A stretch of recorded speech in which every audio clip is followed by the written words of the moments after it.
Hello everybody, welcome back to another episode of the Student Insider podcast. I am joined once again by Alex.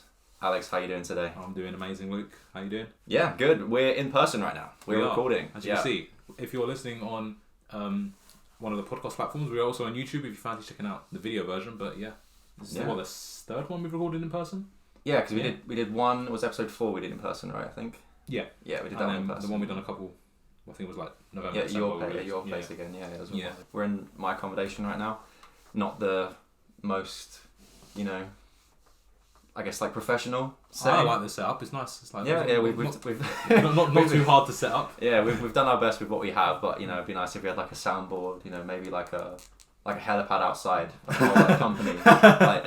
We got people in the back just like doing all the sound for us. Don't worry about that. You can't see them, but there's someone with a microphone pole. But yeah.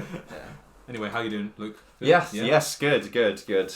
We're in the midst of almost finishing third year, so it's pretty stressful, but we're just getting through one day at a time. Nice. Doing what I can. Yeah. Dissertation for you. Yeah, dissertation. Third year is a lot more than I thought it would be, and I guess in comparison to second and first year, the work definitely like skyrockets in terms of like responsibility as well. Yeah. So I don't understand, like they make third year the hardest year, and then they also make it like the one that means the most in terms of credit. So it's just like, you're doing extra work and you also have to make sure it's good work. So my takeaway would be, God, I regret not going out more in first and second year when things didn't matter as much. Yeah. Because I think my course is split so that first year is like 1/9. Second year is I think 3/9, and then third year is like the rest. Oh, okay. So yeah, I was like it's like 5 out of 9. Yeah. So yeah, it's like basically the majority of it. Yeah. So it's pretty stressful. Because for me, it's like, because obviously this year's I'm on placement, so there's no credit. It's like that counts to the degree. It's like you have to do a piece of coursework, which is like in June I have to do that. But yeah, I'll leave that for the moment. Don't worry about that. But yeah, just a bit of procrastination. But yeah, I need to like do more of my placements, kind of like write about it anyway. But I guess so because for me in first year, it's like 0%. First year doesn't count to anything. Oh, okay. Second year is 40%, and then final year 60%. So big responsibilities. Yeah. Yeah. So that's next year anyway. But yeah, it's kind of crazy that I think it was mentioned it earlier. Like our first episode was in the midst of first year. Yeah. And now here we are as third year students after this is episode 15 now. And I think with our I guess somewhat inconsistent schedule, we've still put out loads of content, and we're also starting to see that a lot more people are listening as well. Nearly 500 downloads. Maybe by the time we record the next one, we get 500. Yeah, I was gonna say we can get like the party poppers. We get one, but I think they might like annoy people's ears, so I think we won't do that. Yeah, maybe we'll just like put in some royalty free like celebration music. Celebration music. Like traditional like woohoo music. It's just like the soundboard. Yeah, we need a soundboard. Yeah, we'll ask the team in the back to sort that out for us for next episode. Top notch there. Good stuff coming. But yeah, and then you've been on placement as well. Yeah. So what have you been doing? Yeah, that's been going good. It's going good. Just like in the roll of things, in the motions. It's like it's a good experience. I like if you have the opportunity to go on a placement, I would recommend it. Like I was lucky that like in the business school at UEA they didn't run the placement program. When I started, they like running the pilot scheme for like that's what I'm technically on the pilot scheme because it's the first year they've run it in ages. So yeah, there was only 30 of us that could go on placement. Oh, so yeah, right. kind of lucky that. Wow. Like in first year, in the first month, I had to like go for start the application then to like get on the scheme to go to placement. Yeah. So it was like just had to. Yes. So I knew I wanted to do it before I even started my degree. I wanted to do a placement.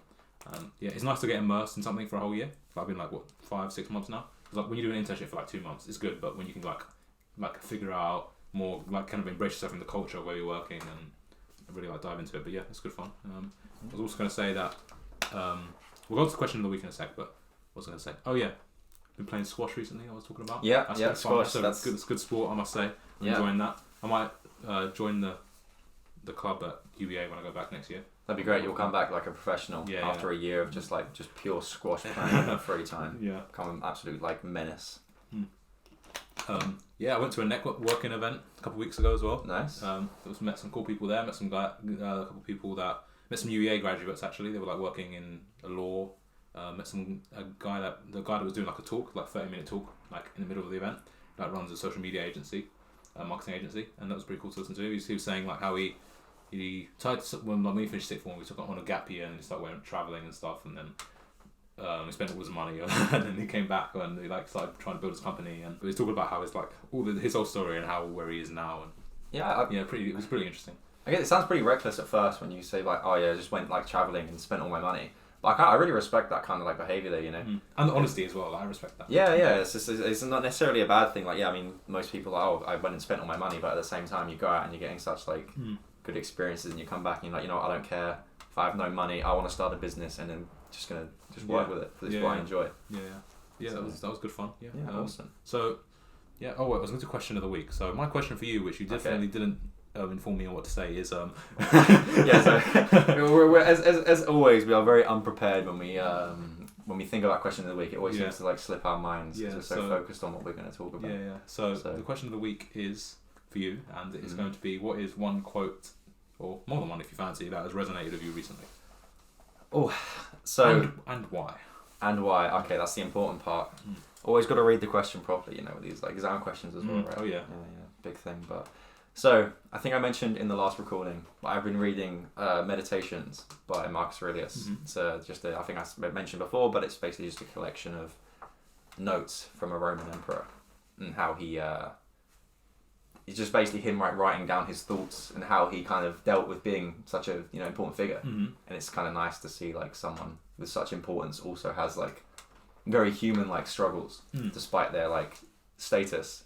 I don't think I can pinpoint it down to like one specific quote specifically. I guess I could maybe pull up some of the stuff that I screenshotted as like an example of something that resonated with me. Maybe we'll go with the first one that's come up on my phone. So it says here, when you have to deal with someone, ask yourself, what does he mean by good and bad? And if he thinks X or Y about pleasure and pain, and what produces them, about fame and disgrace, about death and life, then it shouldn't shock or surprise you when he does X or Y. Makes you think. Yeah, like this whole book is literally just got the kind of quotes, and I just kind of like I think the big thing for me is just making that distinction kind of between yourself and others. And it's like, I think Mark Manson puts this across quite nicely in his book as well. It's just basically just like, I guess like the whole Stoic mindset, the whole Stoic philosophy of just remaining indifferent to like the words of others. And I guess, if someone says something to you, I think that there's like two extremes. You should take on their words in like a good way and not like react like aggressively or like defensively. If you think there's meaning to them, then take it in and use it to like change. Or if you think it's like stupid and they're just yelling at you for no reason, then just ignore it. There's like no need to, like the middle ground between the two, it's just like really painful for you, and it just makes you like doubt yourself. But you just have to kind of pick one extreme or the other, like, should I actually listen to this or do I just ignore it? It's a big thing. The quote actually reminded me of the ethical theory by what's his name, Jeremy Bentham. He talks about how like you should optimize, like his whole stance was like pleasure versus pain, like optimize for like things that are good for pleasure and like things that are bad with pain. And like, we talked about earlier, like how like everything's like inspired for something else, like how it's like someone's like it's basically like a copy of something into like their own stance on it. So that kind of quote made me think maybe like Jeremy Bentham might have been inspired by Marcus Aurelius. Who knows? No, that's true, but like it just makes you think how you feel like you can connect the dots with different inspiration, Like even when we saw a podcast that was like talking about similar stuff to us, and there's no clue if they've seen us, like obviously, but and I'm not saying that they copied us because they talk about something completely different, but it's like similar as the two students having like a podcast also that makes you cool. So the podcast we're referencing is called Tame. It's something that I found on Spotify, but completely by accident. I was basically just copied and pasted one of the quotes from the book. It's supposed to be into Google to try and figure out exactly what it meant, just to get some more opinions on it, and then I accidentally copied and pasted it into Spotify search bar instead because I had it open in the background and ended up finding something across them. So their podcast Tame, I would recommend it, but I would probably read Meditations first before you listen to what they're saying, because I think there's a big lesson to be learned before you can listen to someone else's opinion of it personally. But anyway, I think we'll wrap that there and let's get into what we're going to talk about today. Sweet. So the topic that we kind of put is how studying less can make you a better student. So just a little bit clickbait, but we've got some useful points which I think might might be helpful. So so the first, so we're gonna talk a bit about like studying and like specific techniques for that. I think we could also talk a bit about like mindset, like we talked about earlier. It's like how that kind of like, it's like how a foundation that you build for your life, and essentially can have a massively has an impact on whatever you're doing. So like say you're at university, right, and you're studying, and you want to get good grades or whatever. Those habits to make that possible need to be good on the foundation, similar to like a house, right? So if you build a weak foundation, it's gonna fall. If you build a strong foundation, it's gonna be mumuch stronger and much more. It's gonna be lasting longer. So and then we'll talk a bit about coursework as well, and how that, like how you can perform early. And there was, like, for example, for me in second year, I had all coursework because they were like, because of we were studying from home, and because like everything was online, they would just turn everything into coursework. And so yeah, I'm a big fan of coursework, not gonna lie. So isn't everyone really? I guess it's like, because it's such a long-term commitment, isn't it? With coursework, it's like there's no stress for one big day. I mean, obviously you've got the deadline coming up, but you've got so much time to work towards it. Yeah, exactly. Yeah, but yeah, I guess anyway, you'll find out. You can check the timestamps for like anything specific you're looking for. Yeah. But yeah, so studying less means being a better student. So let's dive into that. Let's just dive into it, because that confuses me a little bit. Yeah. Okay, cool. Okay.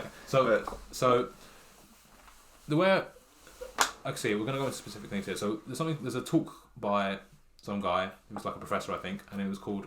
So it's kind of about working smart, and it's called Study Less, Study Smart is the name of the talk. And there's also we'll link the whole talk is like 60 minutes, but there's a good summary video by Thomas Frank, a YouTuber and blog post creator, like a whole thing called College Info Geek. It's like on YouTube. That was his YouTube channel. It used to be called, and he has a podcast as well. Oh, nice. And a blog as well. So he's got some really good stuff, and he's got like classes on Skillshare. But yeah, he summarizes that whole 60-minute talk in like a 5-10 minute video. So he talks about he covers that very well. But the main point that I guess we're gonna get like a summary of a summary here as well. Yeah. Have you watched both or just the summary? I watched the summary ages ago, and I think I ended up watching the whole thing. Maybe, I can't remember, but it was a long time ago that I found out like this. But I can't remember if I watched it, so it might be a summary of a summary. But anyway, right, more concise. Yeah, the main thing that it talked about is like how. So this is where what we kind of talking about when it means like studying less can make you better. Is like, obviously you need to put time in, and you have to dedicate time. Otherwise, like, because if you don't put time in, you're not going to get the results. Obviously, like with anything, you need to put repetitions, and you need to put the time in. Yeah, so what the main thing was thing to dive into here is like, and this is what the thing talks about is how are you using that time, right? So like, if you're studying, say you've got a 3-hour block of studying, right, and you're studying straight. This is the example they use in the summary and the talk. I think it's like, if there's a person, they're studying straight for 3 hours. They go to the library, from like whatever for 3 hours, and they're just studying straight. Like they're like like the kind of like, how they say cramming never really works, Yeah, I mean, for some reason, I think there's people that I know that always say, "Oh yeah, I just like did it the night before." I think that's probably lies. Like, I don't think that.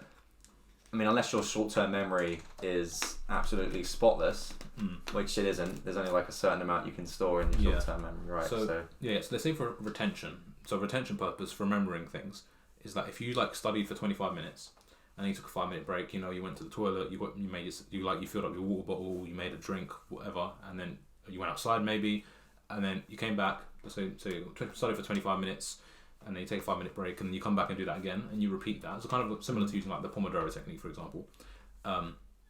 Then that can like help you with retention, like for remembering things, because you're like taking that break. But, so caveat on the other side is, if you're doing something like coursework, for example, I think, or generally, if you put bigger blocks of time in, that technically that would work better, because you can like reach this point of deep work. So Cal Newport talks about this in his book, deep work. Like if you like invest your time, like a good amount of time, like 45 minutes, an hour, 2 hours, like focusing on that thing, like reading these papers, like drafting out your thoughts, writing that essay, right?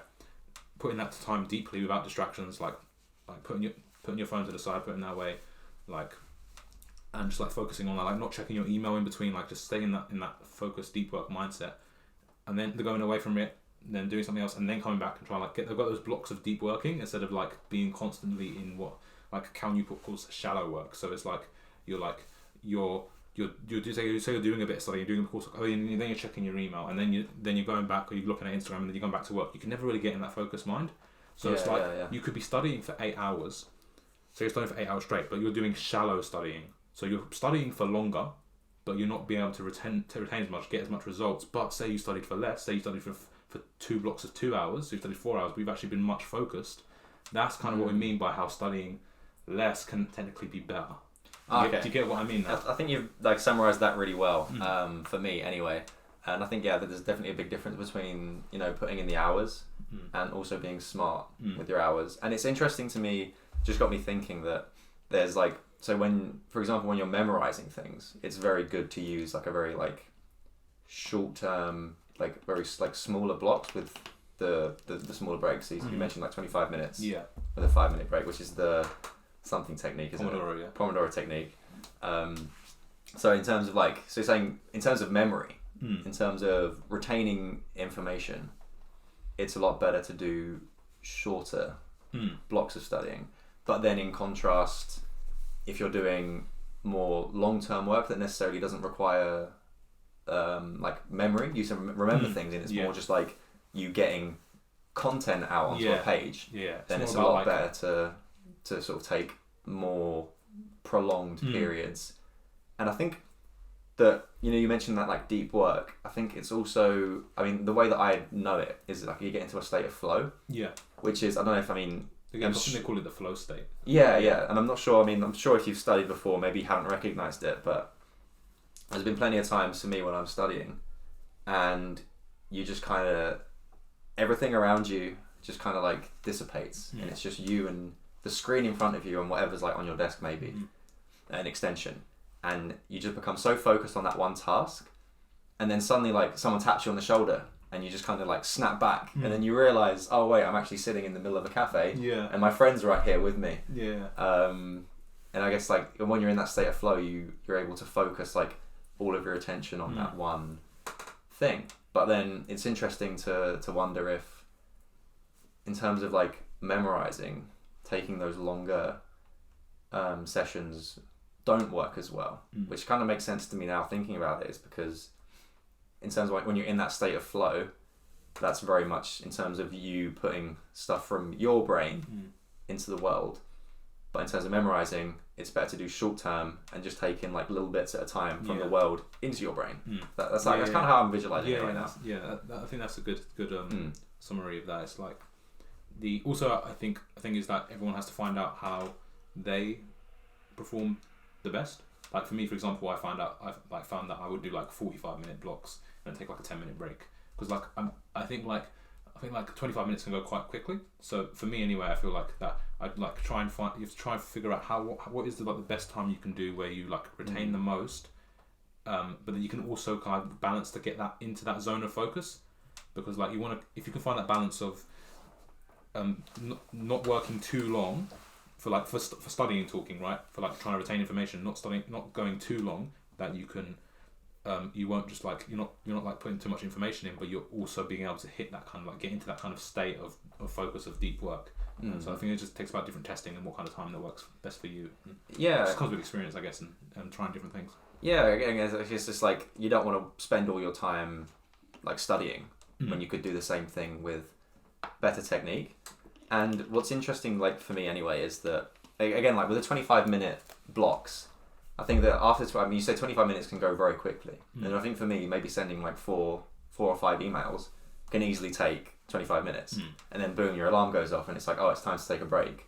But I don't know, I always feel like if I was to do that, and I'm like, now it's time to take 5 minutes, I'd kind of just feel like I don't really need it. And how do you then? For someone like, especially when I'm working, it's like if I'm sat there and I'm doing it, that's all I really want to do.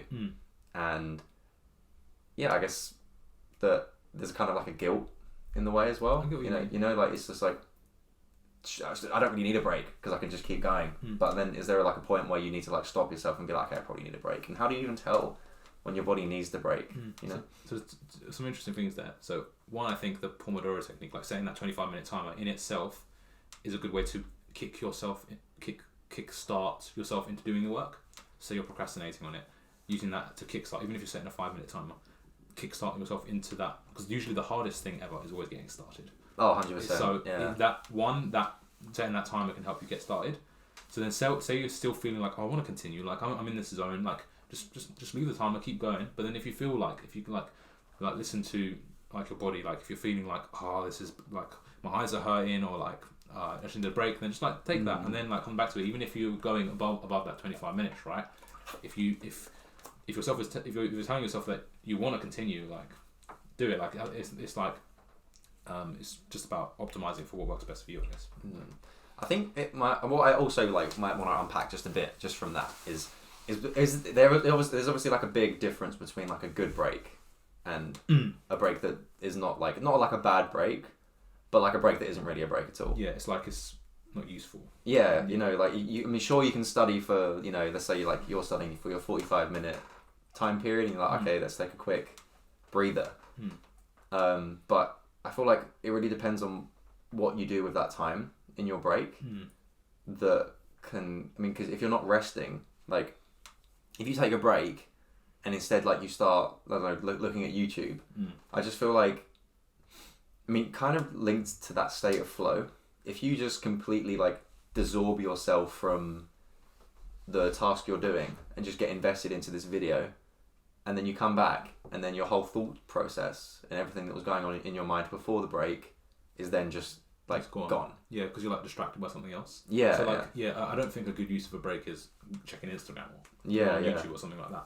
Like, if you're just like something that like you're not absorbing something into your brain, like you're not like consuming like much, like something just like going for a walk, like for example, or like just making a drink, like I said before, just like something that's just like you can just like take a breath and like like it's like that thought process of what you were doing could just like carry on being on the back of, like it might just subconsciously be in the back of your mind of like you're just taking in this information, you know, like it's I guess like, you don't want to like replace the, I guess, whatever you've got like stored in your brain, and that task is kind of like it's not necessarily like in your like conscious view, but it kind of sits at the back. But then as soon as, I don't know, for me anyway, like imagine I'm just scroll through Instagram for like 10-15 minutes. As soon as I come back, that whole like thought process before is now just flooded with like silly videos and yeah, pictures. exactly. Like something that I installed on my Chrome browser on my computer. There's something called Newsfeed Eradicator. Basically, like if you go onto YouTube or you go onto LinkedIn or Twitter or anything, basically it gets rid of the feed. So basically, like if you go on it, the feed is not there, so the suggested videos aren't there. Like basically, so if you're going onto YouTube and you want to like search something specifically, you're not going to get distracted by this suggested, which is tailored to take you exactly what you want to watch. Oh yeah. And then you can like pause it if you want to go on YouTube. Say you just want to, want to watch YouTube, you can just pause the newsfeed eradicator and it'll go off for 5 minutes, 10 minutes, whatever you decide to. Like, there's different options. So if you want to watch YouTube, you can go for it. But if you want to use that intentionality beforehand and get rid of that feed, it's already set. You know. I really like that because I think in the last episode we were saying like how toxic social media can be and how gripping it can have over you and what you're doing. I think that's like a really way of still enjoying the benefits of social media without falling to the traps of it. Yeah, like not falling by the algorithm, but you're also getting to get the positives of it, but not falling into that spiral. Yeah, 100%. Because I mean, there's been like plenty of occasions where, I mean, for me anyway, I'll be like, oh god, I forgot how to. I don't know. Let's just say I'm doing some like chemistry maybe, and I'm like, I forgot what the formula was for this and how to do it. So you just jump on YouTube quickly, and then you probably figure it out, and then you just look like onto the right hand side. You're like, oh, what's that? It's there to grab your attention. Oh, they released a new song. Oh, I have to listen to it right now. Yeah. And then sooner or later you realise you're like 30 minutes an hour in. You're like, oh my god, what? Yeah. Where am I? Exactly. Yeah. It's like it takes it's like when you have that you get that click back to reality. It's like 45 minutes just went past. It's just it's just so easy to just get like drawn into it, and it's because you're getting. I mean, I think I've mentioned a bit about like pleasure and pain before. Yeah. But I think it's because your brain's like wired for pleasure, so you're getting it, and then you just kind of get like entranced by it. Turn into like a bit of a zombie maybe. Yeah. It's like the same thing for me. Like, so I was going on YouTube and I'm like trying to remember how to do something in Premiere Pro to like this like certain editing effect or whatever. Like it's so easy to get distracted by the suggested stuff. But and like even when you click on it, search something, you search on the video, and then that suggested bit is blocked out because even on the right hand side on a video that you're watching. Yeah. I'm interested to know, like, is there anything that any like telltale signs for you when you're in the middle of work that starts to tell you that you probably need a break? because I think that, you know, you mentioned earlier like having a good like foundation in terms of like when you're studying, you kind of need to keep your well-being like good, because there's definitely like a lot more to studying than just putting in the hours. I think that a lot of, because I mean the legwork is done by you, and you are it sounds a bit like silly, but you are like kind of in some extent like restricted in terms of the amount of studying that you can do in a day. Yeah. It's like you have time restrictions, you have, you know, and then it's also like your own biology. Like there's only a certain amount of time that you can spend looking at a screen. There's only a certain amount of information that your brain's going to be able to process, you know? Yeah. Which is obviously why cramming is like an absolutely terrible idea. And so is there anything that, I mean, just to help anyone listening that might not necessarily have like a good scale of like, oh, I probably need a break, you know? I don't know, like, I feel like knowing when you need a break is, I don't know, it's like I'm trying to remember back to, like, because like in the last like 6 months, obviously I haven't been doing much studying because I've been working like on placement, so I'm trying to like think back to. I mean, even still, it's still not similar, because I was doing like blocks of work, right? Yeah, so I think work and studying, like studying is work. So I think there's a lot of like parallels to be drawn. Like it's like the same like screen time. It's like you're in front of a screen, you're actively like using your brain to try and tackle a task. So I guess from looking at my daily routine, right, like the structure of like what happens in a sense, like for a day, for example, I guess that where I say, oh, I'm gonna go make a drink, like a cup of tea or whatever. I guess that's kind of my brain subconsciously telling me to take a break. Because I'm like stepping away from my screen, like I'm going to make a tea, I'm going to like whatever, go outside, and then go back to it. It's kind of like myself subconsciously is telling me, like my habits are telling me, like, I don't know, tea is nice, I like drinking tea. That's telling me like to go take a break, you know, and make a cup of tea. Yeah. I don't know. But yeah, that might be it. Yeah, I mean, I think for me, when I've been like studying for like long periods, and a lot of the work that I do is very much done in big blocks. Because a lot of the work that I've been doing recently anyway is very much so like not in terms of like memorizing, but a lot more in terms of like getting content out. So like the deep work. So when I'm like in the middle of it, and then there's just like a certain point where I guess you kind of like snap out of it, I guess, in a way. Like you kind of lose the flow. And I think once you start seeing it drift away, you start paying more attention to yourself. And then for me anyway, when I'm like studying, I'll realise like, oh, my eyes feel a bit dry. And if I've been studying for like a really, really long time, my I'll like start like checking my phone like randomly, and that's kind of like my telltale sign of like, oh, you know, I'm like kind of like see myself like being drawn away. I'm a bit fed up of what I'm doing here. And I think the next thing is just like, I don't really know how to explain it and describe it, but I just things get very like cloudy. It's kind of like a, like there's, I kind of like imagine it's like a mist. Is it like around my head? Yeah, like a brain fog. Yeah. Like a bit like a brain fog, and I think that kind of couples with like the whole like the eye strain when you've been looking at a bright screen for a while. And I think that's definitely like my point of, okay, you know what, maybe let's go grab some lunch or do something. Yeah, I feel like going for a walk is. Yeah. So I think personally anyway, like it's really nice, like just to go for a walk. It's just like it's just like get outside, get the fresh air, you know, like, and like realize that you might be stressed out from whatever work you're doing or whatever, and realize that there's so much more out there, like than just like the one thing that that's going on, you know.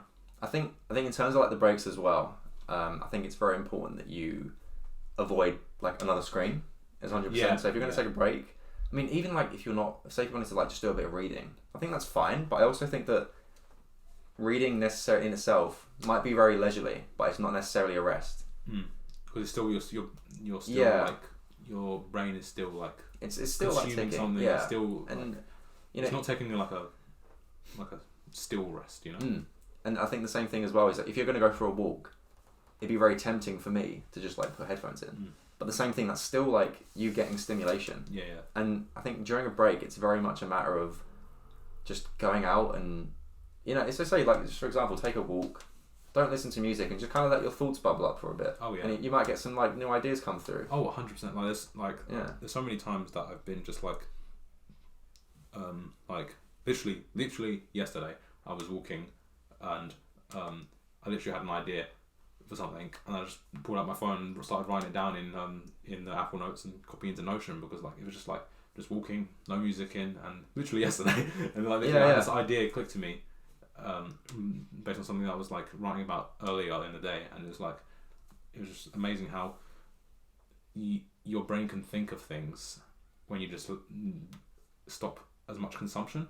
It's like, even with like just meditating sometimes, it's like my meditation the habit hasn't been as consistent as I wanted it to be, but when I do it, sometimes when I do meditate, it's like sometimes I just get these ideas popping up from things that have been going on, and like coming up with ideas for things. Oh, I could do this here. Oh, what if I like done this in my work? This would help it, and I might have this effect or whatever. And just like by allowing your brain to rest, it can kind of subconsciously like gives you ideas, you know. I think something that's been a big change for me, and something that I've like definitely going to advocate, is now that I'm doing my dissertation, a lot of my work is very much similar to yours, so I'm not studying as often. And I'm like going, you know, from my house to the lab, and a lot of my work is like not in front of a screen. Like I'm pipetting, and I'm doing like I'm in a lab. I mean, I get the same kind of fatigue being in the same room, sitting at the same desk. But I'm not necessarily looking at a screen. But one of the things like that's really helped me is that I wake up in the morning, and I don't know, I'm personally not a very morning person, like at all. Like I wake up like pretty much blind. Like I'm like literally like a zombie when I wake up. I'm like craving food. I'm like, I need to get myself sorted, like shower. But I think that because I walk to my lab every day, and I think that normally I would have got the bus or like jump on a train, and having that walk in the morning is like such a nice way to just kind of, first of all, like reflect on what happened the day before, so that you can ensure that, I don't know, something you did wrong doesn't happen again. You can kind of learn from it, and you know, just like again, like just letting like things bubble up, and then it's kind of, you just kind of clear your mind, and then you go, and then I'm in the lab, and then I've just got kind of like a fresh mindset for the day, and then I come out of the lab like wobbling, like oh my god, like so much has happened, brain's just like completely crammed, and then my walk home, it's like the same thing again. It's like I can just completely refresh, keep, you know, let things bubble up and just kind of fizzle out, and then I'll come home, and then it's good. I'm just like completely de-stressed, and I'm like, yeah, just chill the evening. So. That's pretty good. It's like that, like because you like we said, it's like you're letting yourself just like take. You're just walking. You're not immersing yourself in any other thing. Like you're just letting yourself be like as a human, and it's kind of just like creating that peace, you know. Yeah, it's because I'm quite like an avid meditator, I guess you could say as well, and it's something that's definitely helped me a lot. I think that when you're, especially like, I think there's definitely times when it's very easy to get overwhelmed, like near exams especially, and with big deadlines. And I found that meditation is literally a way to go from like being completely like flustered with stress, thoughts, like everything's just running a million miles an hour. And I'm sure you've had the same thing when you're like trying to focus on a task and you've got like a million other things going on in the back of your mind.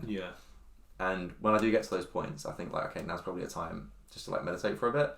So I'll just like put in some music and maybe sit down for, I mean, it can literally be as short as 5 minutes, 10 minutes. And I come out of it and I just kind of take the headphones out, and everything is, I mean, everything around me is quiet to start with, because usually I'll be in my room.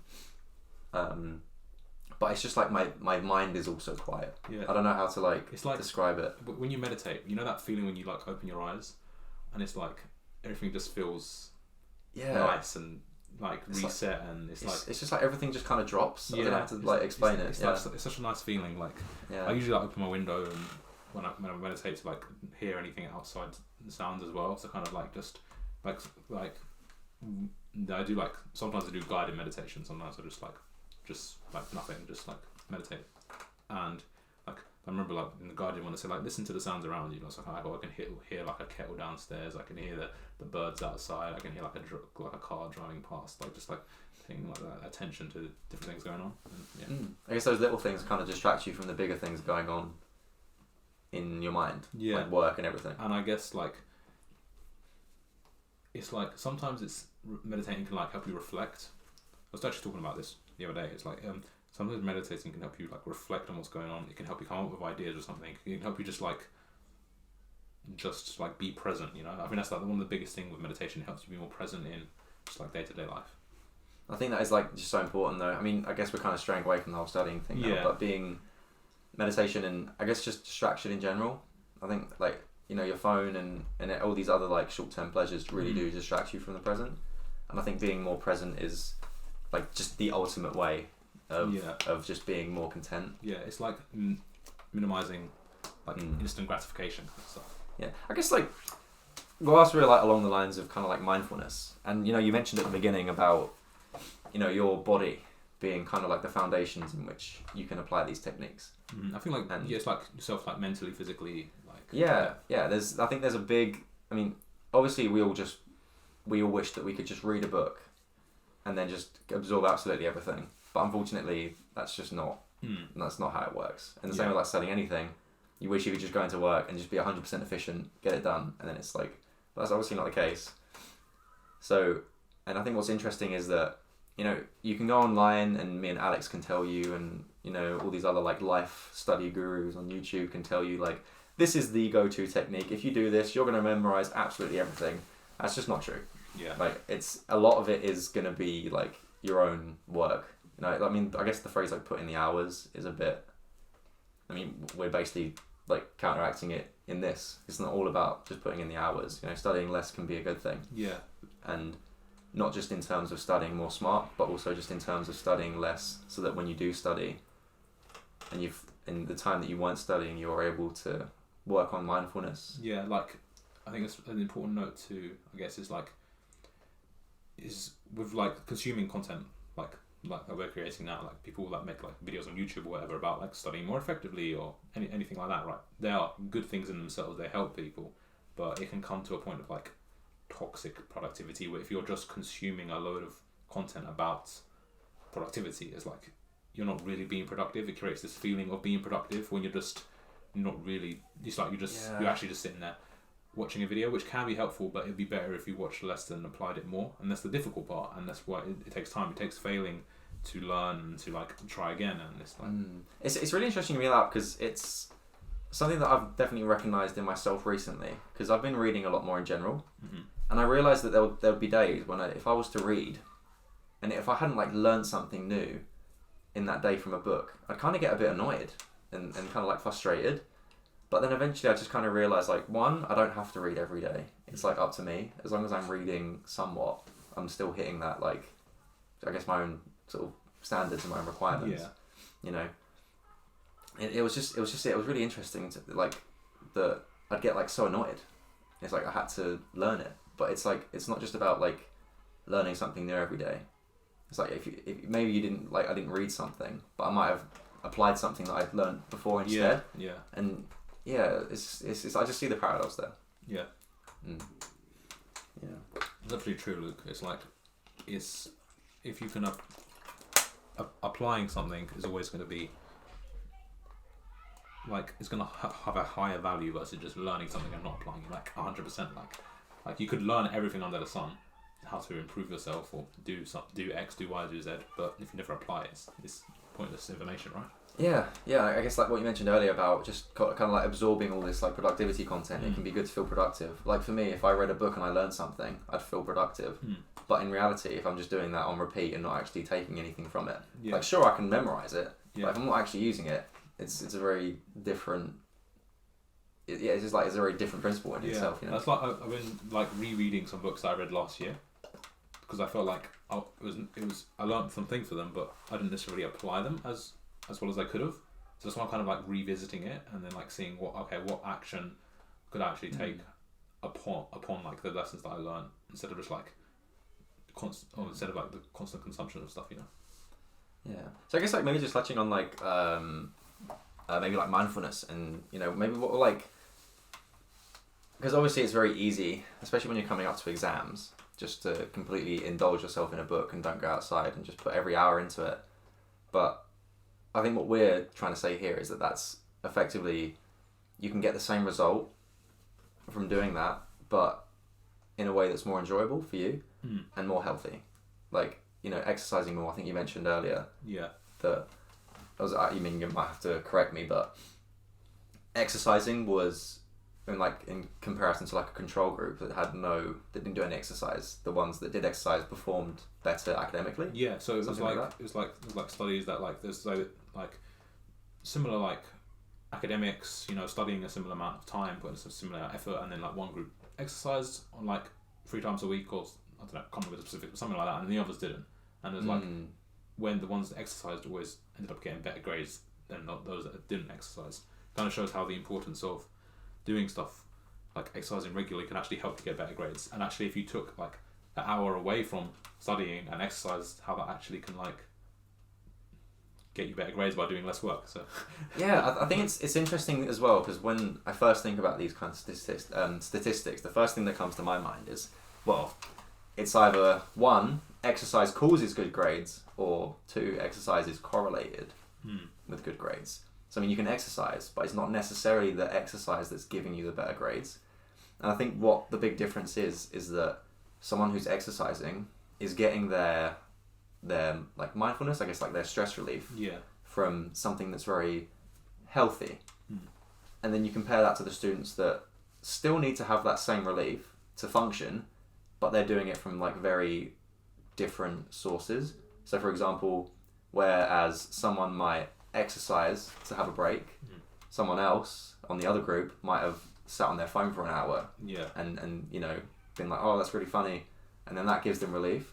But obviously the exercise, in terms of like the long term, is going to give you a lot more like long term, I guess, like sustainability and momentum in terms of like being able to study more consistently in comparison to someone who's just like goes on their phone or watches Netflix instead. Yeah, because it's like there's always, we know that like the benefits of exercise is like there's so much information out there, like helps you physically, helps you mentally, like mindfulness, like you say, and it's like that in long term, it's like small things over time compound. It's like yeah. Is there any other points that you wanted to bring up? So on the topic of like studying, I guess, is like, I think the importance, I don't know if we mentioned this before, but the importance of like having a multifaceted life. So it's like it's like if you put like the academic, your degree on the like saying that's the only thing, right? And if it goes bad, then you're gonna feel absolutely crushed. Like say you have like this thing of, okay, I want to go to X university, and then you don't get in. It's like it's gonna make you more upset compared to if you had your academic, but then you also had like this sport that you did, this hobby, like I don't know, like the guitar, you had a podcast, you had like something you just don't, like something you put your time into, to instead of just being solely focused 100% on one thing. Because then it's like if one thing doesn't go as well, it's like you're also satisfied with the other things that you're putting your time in, that you're learning about, that you're and it's interesting because I think with modern, I mean, let me try and phrase this. So, like, imagine like an Olympian, for example. Yeah. In order to be like an Olympic anything, like cyclist, swimmer, I don't know, skateboarder, I think that's in the Olympics now. Anything, you effectively have to focus on that one thing. Yeah. That has to be your one goal if you want to, succeed. Like if you want to be like in the top 1%. Yeah, like especially like for the Olympics anyway, and these big like ambitious goals. It's like, because everyone else has that mindset of like, I need to just focus on this, because everything's so competitive nowadays, right? I think in China they have like a program, they have like an Olympic program where they get kids training from like 5, so they've got those like extra adolescent years to turn them into like athletes, and to be like a grandmaster chess player, or someone who's like in the top 1% of people that can play the violin like perfectly. You have to start practicing when you're like 5, and do it consistently and make it like your full-time job with nothing else. And I think that, I mean, obviously for those people that are Olympians, it's worked out quite well for them. But that's because they got quite lucky to some extent, I'd say, with that one thing, that basket that they put all their eggs in didn't break. But like, I guess it's it's a safer bet to diversify, because like if say like you're a basketball player, right, and you're putting in like 8 hours a day and you're loving it, you're doing it, but that's all you got. If you break your arm, you're gone. You're out for 12 months and like it's gonna take you end up getting out of shape, and then like you end up like, okay, you can get back, but it's like it's put you in a massive setback. Like you hear about some people having like injuries in the NFL and then their career's over. And I guess the thing is like you've got to be lucky in that sense, then, and then that's it. Like because once that's gone, like they're going to be crushed. Yeah, like you hear a lot of sports players nowadays that set up businesses, like you heard like Shaquille O'Neal. He's like done so much stuff in business. I think Steph Curry started a YouTube channel or something. You see like Will Smith, he's got a YouTube channel. He's like he's like he's an actor, and he's like these are people that are like very good in their field, but they're also like they've dabbled in other stuff as well. It's like like Shaquille O'Neal was one of the top basketball players, but he like started his own like business or whatever. It's like he's like that's an example of someone being in that top 1%, but also being like the best in like one of the best, but also diversifying. Yeah, it is. I guess it is like a better. I guess because if you're doing one thing consistently, you're gonna end up. It's like the same stimulus over and over again, and you're gonna get bored of it. Eventually, I'm sure there's been many days when Olympians have been like in training, and they're like, for God's sake, I don't want to jump on this bike again and cycle. I've done that like every day for the last 6 months. So, I guess in terms of just like well-being in general, it's good to just take different stimuli from different activities and hobbies, and they can be productive. They don't have to be, it's like you can pick up a new skill or something else. Like these other sources of entertainment, I guess, don't necessarily have to be very, I don't know, I don't want to say pointless, because it really depends on what's meaningful to you. Yeah, like some people might find joy from like doing this thing for 8 hours a day, like trying to become an athlete, because they might in a certain sport or whatever, because it might be that's the thing they want to do. They absolutely love it, and that's completely fine. It's like just talking in a more generic level. It's like we see these people and we put them on a massive pedestal, right? But you got to understand they are putting a lot of hours a day. So we can't complain if we only do something for like 1 hour a day and we're not at that level, Yeah, I guess it just kind of comes back, bringing back to kind of that, the foundations of this this like study, like house. Yeah. I guess you can call it is that it's very much, again, with this, like mentioning before about competition, it's very easy to think that you're not doing enough all the time, and you've really got to. It's kind of hard to say like, oh yeah, sure, my friend works 8 hours a day in the library after class, like every day. But you got to think like, are they happy doing that? Are they looking after their mental health? Do they exercise? Do they eat well, or do they go home and just shove something in the microwave? You don't see that side of it. Yeah, so there's so many parts to the story. Yeah, it's very. I think just drawing comparisons between people. I mean, it's definitely a good thing because it can be motivating, but it can also be very, I don't know, demotivational. At the same time, because you're just like, oh, I'm not doing enough. But maybe you are. Yeah. It's up to you to decide if you're not doing enough. Yeah, it's like we're in control. Like. Yeah. If someone on your course is getting A's, sure, but I don't know. Let's say you also cycle for an hour every morning. Yeah. Or 2 hours every morning.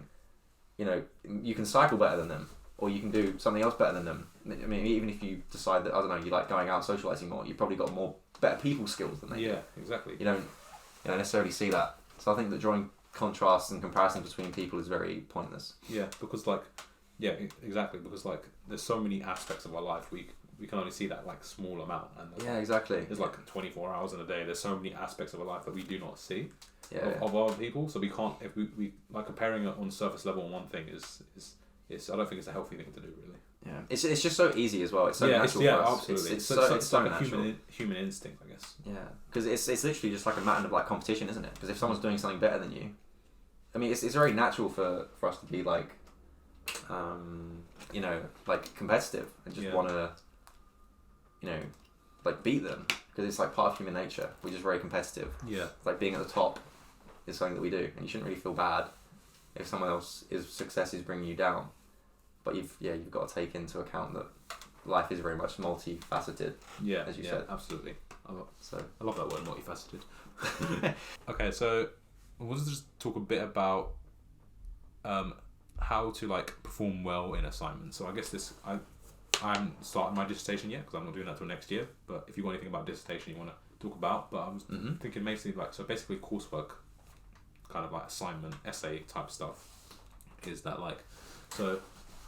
I think you said this earlier. Like reading the question is like that's the most important part. It's like with answering any essay, the question you need to really understand the question. Like immerse yourself in that topic. Like highlight it, go over it, read it like 1,000 times. Like really understand it, and then I think planning, like planning out the essay, is crucial. Like if you're like it's like that quote. If you're not planning, you're planning to fail. Or something like that. Yeah, that sounds familiar. Yeah, it's like when I was doing when we were doing A levels, like planning out my essay before I wrote it in the exam, like literally taking 2 minutes just to like jot down what I was going to write, created so much structure and clarity on what I was going to write about. Because I knew I wouldn't have to be halfway through trying to remember what to do. I've already brain dumped everything I'm going to write about in like a few words, and now I can just like it's just going to come back to me because I've already taken that note. So in coursework terms, it's like if you plan out the structure, you're going to go what you're going to talk about in the different topics. Obviously, it's probably like a different kind of vibe for like me and like business type essays to like science. But so like you like immerse yourself, get that research, get all that research done, and plan out the essay, and then like kind of like write it into that, and then like Grammarly is a really cool tool, like the 100%. Oh yeah, like, right at the end just to check like all the 100%. Like yeah, I just like you can like they have the free version, or you can like get they have like a premium version as well, which I guess I think it gives like tells you more stuff. Like because it's limited on the free one, but yeah, that's also a good tool. Like so for me, it's like lots of journal articles, like a lot of reading of that.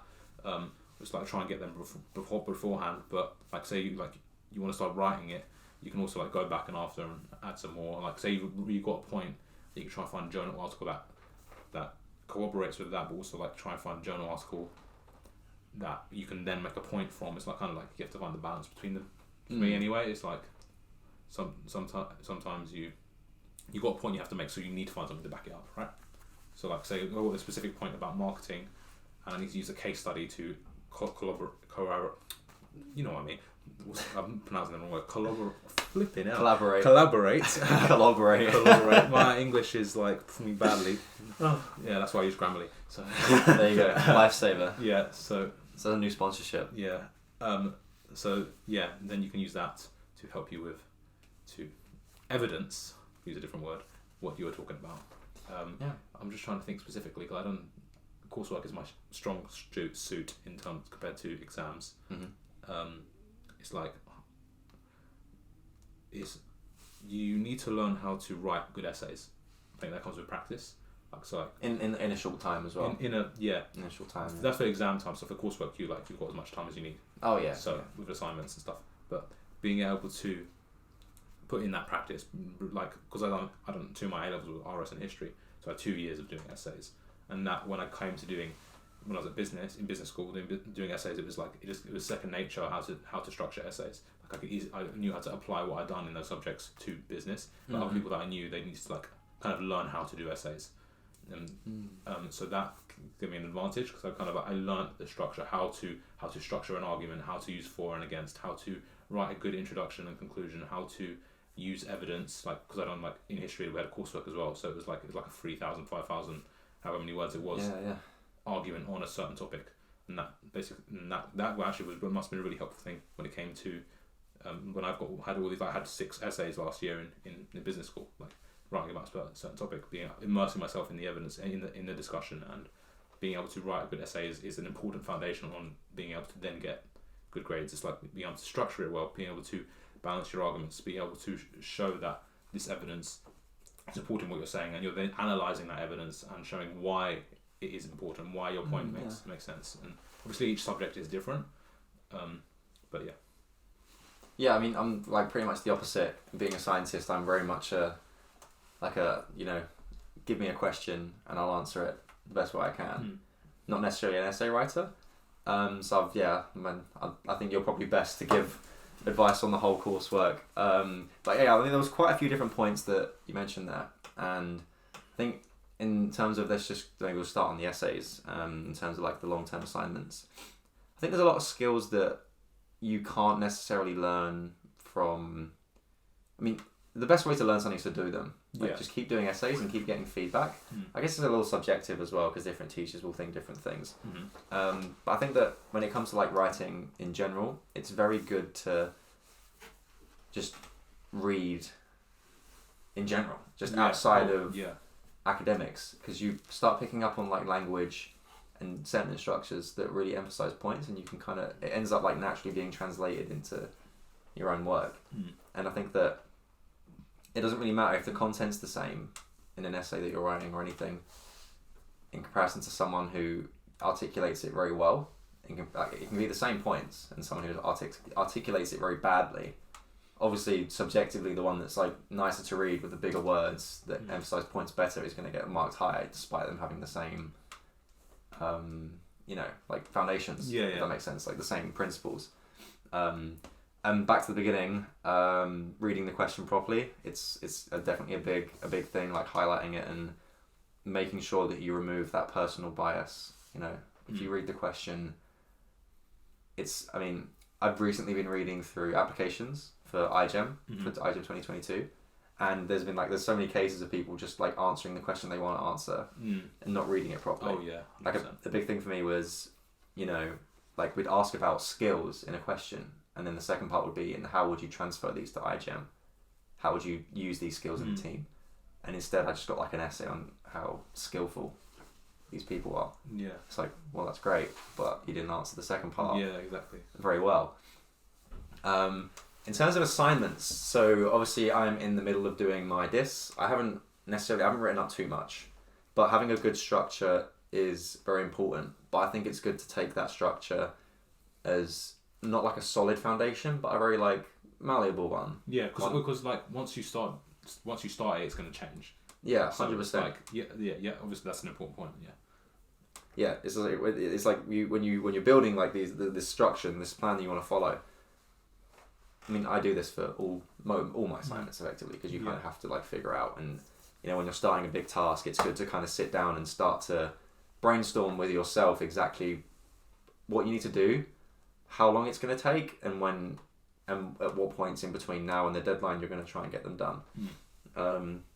So just to give an example, I recently had to do an analysis of a protein, like a structure. And we literally had our own choice, so we could pick absolutely any protein we wanted. Okay. So I mean, the freedom at first is quite daunting, because this is like it's so much freedom. There's no like explicit like criteria to follow. It's just like write about a protein.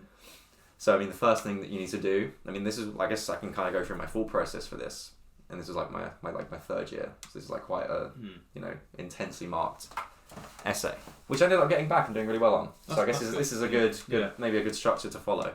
But the first thing I was thinking of is, okay, first of all I need to decide on the topic, which is obviously like the first step in like I guess the pyramid of work that needs to be done. So I think with me, when you have like such freedom in writing, it's a good idea to do something that you're passionate about and something that links in with your pre-existing knowledge, because it takes the burden off. Yeah. So, for example, with the protein I chose was like smack bang in the middle of immunology, and all my other modules at university were all about immunology. So I already have like a good foundation, so it's like understanding. You're playing it to your advantage. Yeah, exactly. I mean, obviously, there's to some extent I could learn something new, but I mean, in terms of like writing something that's high quality, and it's also something I'm interested in. So I kind of tick those boxes. So that was the first thing for me. And then the next thing afterwards is thinking, sort of outlining all the different things that need to be done. So the first thing is like the research. Like I need to read papers, understand what it does, understand what it's interacting with, and just like kind of like bullet point all these things out. And then from there you can kind of stem off and figure out. So obviously it's the research, and then it's like the preparation of the figures. So I had to use this software called Pymol, which is basically just like a protein visualization software. And then, that's like me making figures. So not only do I have to write, I also have to like generate figures. So you have to like basically balance those two things. And then it's all about organization and and time point of things, and setting yourself like little deadlines for yourself. It's like, oh yeah, I think it's a really important point. Yeah. Actually, in terms of, so if I was like, I'm going to sit down, and I'd say maybe I have 2 hours. It's like, okay, I'm going to try my best to get reasonably thinking with your own, what you know and what you can do. Mm-hmm. But I guess leave a bit of like flexibility, because things always go wrong, and that happens all the time. Mm. Like you'll research something, you'll read something, you'll be like, wait, I don't think that's right, and then you have to look more into it, and it sort of adds time. So that's why it's always important to start early. Yeah. And start like the week before, because it's you miss out on those errors and the ability to correct them. And I think the importance of setting specific deadlines when you're doing essays. So like, instead of sitting down with the intention of, okay, I'm just going to work on my essay, it's like, okay, I'm going to sit down and I'm going to set the intention of what I'm going to do, and then I'm going to do it. So I'm going to set the intention, okay, I'm going to do this paragraph, and then you do that paragraph, instead of just saying, I'm going to sit down and work on my essay, because that seems so daunting. It's like, you've got a 3,000 word essay to do. Like, for one of my modules last year, I had 3,500 word essay. It's quite big. It's not a dissertation. It's like, dissertation is like sometimes up to 5,000 words, or even more, like 12,000 or something.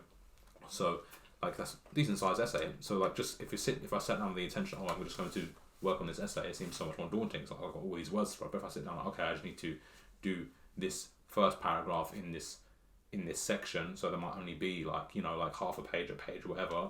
Like, that just seems much more approachable, Yeah, because it's easier to achieve, and then you can move on to the next thing. It's like breaking down a big task into little ones, because that's literally what an essay is. It's like, there's so much that goes into it. So recognizing what you need to do, and I think it also like kind of reduces that room for error as well. Because if you think like with such a big scope, it's like your resolution like reduces. But if you have like these small little tasks and you make sure that you do each one like well, then you kind of have like high resolution on each one, and then overall you have like a good. I don't know if that makes any sense. Yeah. I think we talked more in depth about that, about like this, like breaking down tasks in our how to avoid procrastination and be productive. So we'll link that down below in the show notes if you guys want to find out more about that kind of like techniques of like effective work and stuff like that. Because we've talked about more about the mindset and the laying that foundation in this episode. So if you want like more specific techniques, we'll link that episode below. Yeah, it's a good episode. Yeah, it's a really good episode. Yeah, I think that was one of our most reforming ones, I think. Yeah, I think that is. I think everyone's just like, I think it's such an easy thing. Like, how do I be more productive? Like, productive has such big ties to it in terms of like, if I'm not being productive, I'm doing something wrong. But there's ways to be productive without being a slave to your computer. Yeah, exactly. So yeah, it's interesting, but I think in terms of organisation as well, like organising in the plan. The plan can also be like, the plan like is flexible, as I said before. But I think that when you're making this plan, it's also good to have like a good technique to make the plan. Like what kind of platform you're going to use and how you're going to lay it out. Because you can write things out on pen and paper, but it needs to be set out in a way that's very easy for you to follow. So, for example, with my big essays, I use OneNote a lot more than Notion. I know, as much as we say it, but OneNote's a lot more familiar. As much as I say it, but yeah, as much as we like preach it on here, but OneNote's a lot more familiar to me, and it's a lot more simple, which is what I like. Yeah, and it definitely reduces the extent to which you can sort of be creative and link things together. But OneNote is something that's very familiar to me, and I find it a lot easier to use. But yeah, I'll have like tabs just filled with all my papers, and you can also use Mendeley and referencing softwares as well. But I basically like put the link of the paper, and then I just write notes underneath it. So each tab that I have on OneNote basically becomes like a little like reference for me to jump back to points that I need to pick up. So I was like, I'm saying something here, but I read this somewhere. I think I read it from this paper, so I can just go through my notes and see exactly where it is, and then put the right reference in. That's actually, and it's the same thing. Like you can have tabs. So I have one for structure of the essay, one for like just the content, one for references. Just like it's just as I said, like as we said, just break it down into smaller tasks, and it becomes a lot less daunting, and the resolution goes up. So your quality of work will be better as well. Absolutely. I think it links to, so it's like OneNote's like a note taking app. It's like it's a smart way to organise. It's like your notes compared to having a Word document. like loads of Word documents, because it kind of feels more structured if you use like an app like OneNote, Notion, Evernote, like basically something that you can like organize all your notes within one application instead of like opening a whole new document, and it's like I guess it's down to personal preference at the end of the day. You know, we can say like how good Notion and OneNote is, but you might be the kind of person that just loves pen and paper. Yeah, and that's absolutely. fine. Like I've been preaching Notion because I find it so useful, but like everyone has their own preference and stuff. But yeah, being able to kind of, they call it like a second brain. I think we talked about it. I think I've mentioned this. I've obviously mentioned this stuff before, but like kind of like how it's like I save, like I export my Notion every so often to like save it just in case, you know, if Notion disappears or whatever. Like I've got all my notes. Yeah. The last time I exported, I had like 20,000 pages or something in there. So it's like, it's a lot of pages. It's like wow. Not a lot of notes, a lot of like articles that I come across that I've saved, stuff that ideas, like I do my university stuff in Notion as well, like all my essays for classes all done in Notion. So like what I did is like I take a screenshot of every slide, chuck that in a Notion page, and then I add to underneath it during the class, instead of trying to take notes of what's on the slide plus what the lecturer is saying. So I'm kind of like, I've already gone through what they're going to go through, and then I'm just adding notes in typed of what they're talking about. Yeah. Because it's like if you're trying to take in what they're saying as well as what's on the screen, like you can't focus on both at the same time. So that's something that I used for basically the whole of last year. Yeah, I think we unpacked that a lot more in the other episode. Yeah. So we'll link that stuff. So we'll definitely link that there. Yeah. But I think that's it. We'll wrap up. Yeah, I think we spoke about a lot, and in terms of like techniques and also like a bit about mindfulness. I think it's something that's quite easily overlooked. Yeah, I think it's really very easily overlooked. Yeah, I think it's an important point. Yeah. So, thanks a lot for listening, everyone. We hope you did enjoy it. Please rate, review, and subscribe to the podcast, especially on Apple Podcasts. That will be very thankful. We'd much appreciate that. Any comments or anything, you can leave a comment on YouTube, or you can send us an email, or everything down below. Any final thoughts? Yeah, I guess we're noticing that we're starting to get a lot more like people interacting with our podcast and like listening. So it'd be nice just if you want to see something or hear anything from us. Like if you want something specific that you have a question, or you want to like maybe you want us to talk about a certain topic, just let us know. Yeah, let us know. Social media handles are down below as well, so you can just shoot us a DM on there as well if you have a question. But we'll definitely like consider it, because we want to tailor like what we're putting out for people to the needs of our viewers, I guess, at the end of the day. But at the same time, I feel like the one that's benefiting the most from this is me, because I feel like you just say like all this amazing stuff, and I'm like, wow, I should probably do that myself. I can say all this stuff, and then behind the scenes, I'm like, do I really do that? And then it's more consistency, Yeah, it's like even if we don't do all this stuff, I don't think it doesn't. It's not that big of a deal, really, because like. Yeah. We can't live this quote unquote perfect life, It's like, oh no, 100%, dude. Like there's stuff. There's like you come up with really good ideas as well. Like, I feel like the way we like just have the conversations, kind of like give each other ideas and stuff, and just like it's kind of like, well, I think we should maybe like get a guest on again soon, just to like see different people's perspectives and stuff as well. Just to get like a third opinion, because we did one with Lewis, didn't we? Yeah, that was a really good episode. That was really, really good. Yeah, really knowledgeable guy. Yeah. Anyway, thanks for watching, everyone, or listening as well if you're on YouTube. I forgot we were recording for a second. And we'll see you in the next episode, hopefully. We'll see you Keep an eye out. Yeah. We've got some good ideas, good stuff coming. Thanks a lot, everyone, and we will see you soon.